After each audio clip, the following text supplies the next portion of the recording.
Welcome back to the show, guys.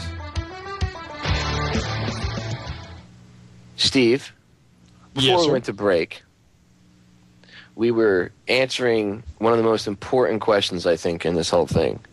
And we were discussing what people really are getting sick from and what's causing them to die. And we were discussing malnutrition and everything. But is there more?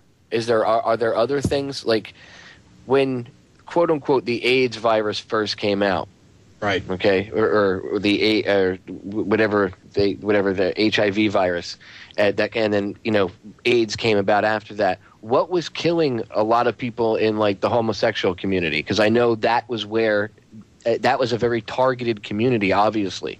But what was killing them? What was getting them sick? Was it the medication that they were being told to take?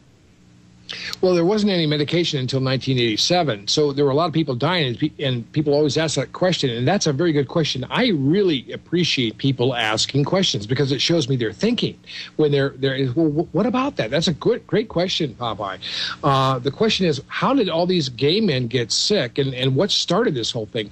Well, you have the baby boomers, a big demographic, and coming out of the Vietnam era and into the 70s, we had the Stonewall riots where gay men came out in New York, and gay men were going to these bathhouses, and they were taking a huge amount of amyl nitrate and butyl nitrate poppers with them. Now, this is the same stuff. It's nitric oxide radical. It's known to cause immune suppression in animal studies. They actually use it to knock down immunity in animals to test certain things. And you can basically use this substance in a mediated dose. In other words, if you want to reduce the immunity in a group of test rats by 50%, you give them so much amyl nitrate. If you want to knock it down 75%, a little more. And if you want to completely knock it out, you really give them a lot.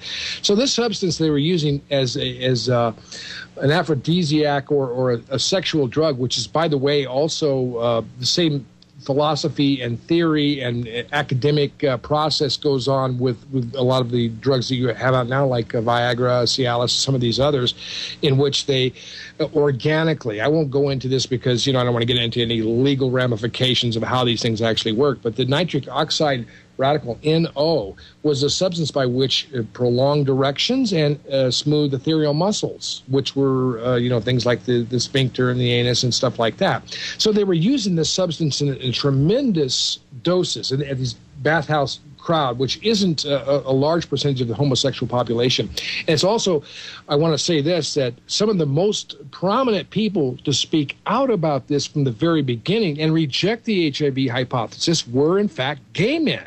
It's, you think, gee, you sound like some radical right-wing kind of a guy. It's surprising that in our documentary, I didn't go easy on gays at all. And it turned out some of my best and strongest allies have been gay men who said, yeah, we knew this was going on. People like John Lawrenson, who wrote the book Poison by Prescription.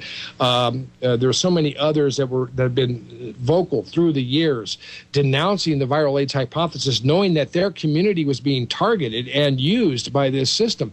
And so it's not just something that the gay community, who you might think, you talk to a lot of people who say, well, I don't believe this because it sounds like they're homophobic and I like gay people. Now, wait a minute. You better wake up here. Regardless of whether you think you're helping gay men by supporting HIV and AIDS, you are not. It's only a small percentage, though. They were going to the bathhouse scene, and they were using huge amounts of this amyl nitrate, plus they were also shooting drugs. Because remember, coming out of the 60s and into the 70s, we had people by now who had graduated from, the pot and a few psychedelics to shooting speed, and then on to crack and cocaine. And there were a lot of swingers clubs from the late 70s into the early 80s, like Plato's Retreat in New York and stuff like that. So, yeah, there were a lot of people who were using drugs in connection with their lifestyle, and they were also getting, which are conventional venereal diseases such as chlamydia, gonorrhea, syphilis, and they were popping antibiotics just like they would candy or vitamins. You know what I mean? They'd go into these places and they would overdose on these antibiotics. They would stay there for sometimes 3 days. They would stay awake all hyped up and propped up on amphetamines and drugs and stuff, even shooting drugs. A very large intersection between people in both the IV drug community and the gay community were gay men in this bathhouse seen shooting drugs at the same time. So the CDC came in the early 80s, and they looked at this group of people who were developing these diseases, and they said, this is being caused by their lifestyle relative to drug use in this very fast-track lifestyle. These are the people who are developing immune deficiency. It only figures, you shoot drugs for 10 years and you're on the street, it's going to start to affect your immune system. I mean, we used to have a disease or a syndrome called the dwindles that was been documented all the way back to 1900, where people who shot drugs, became addicted to morphine or heroin back in the 1900s would go through this process where they get well for a little while, and then they get very sick, get well for a little while, and it was AIDS is what it really was.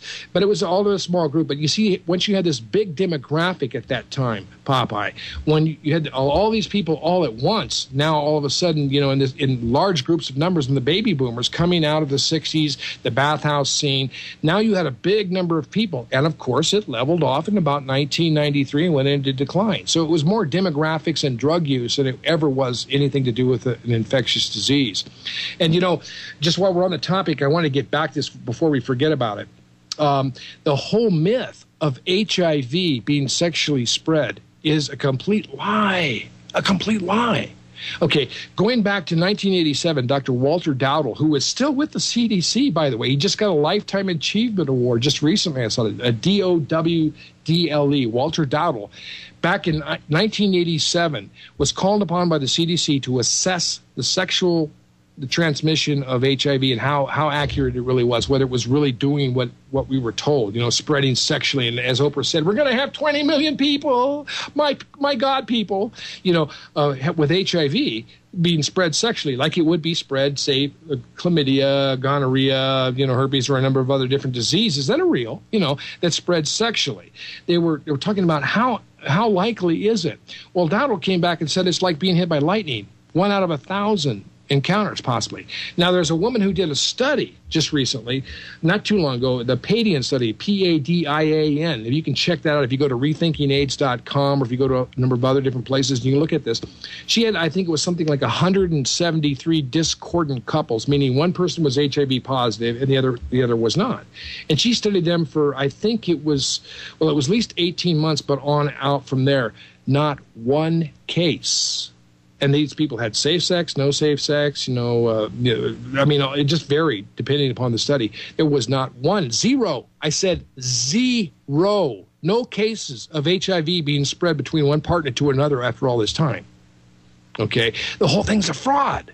All of this fear of this sexually transmitted disease has never been documented.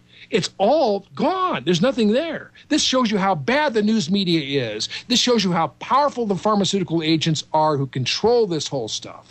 And this shows you how they can create a fear and a complete hysteria about a sexually transmitted disease that to this date cannot be documented.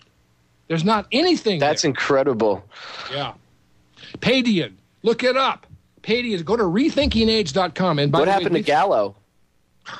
Well, my God, the man didn't get the Nobel Prize, but he's still out on the radio talking. He was actually on Gary Knoll's program admitting that AZT was a bit of a disaster. Oh, yeah, I got to break a few eggs to make an omelet, huh? Bobby, is that the case? I'm 500,000 people dead with this DNA chain-terminating drug, and that's advancing science. This is what this man thinks. This guy is a Jesuit, along with Anthony Fauci. Look this guy up as well. Both of these people should be yanked out. And these people, this is mass genocide. They should be locked up. Yeah, they should. They should be hung for crimes against humanity, but that's besides the point. Steve, we're going to break. Stay right there. We'll be right back. We're going to pay the bills. Stay tuned.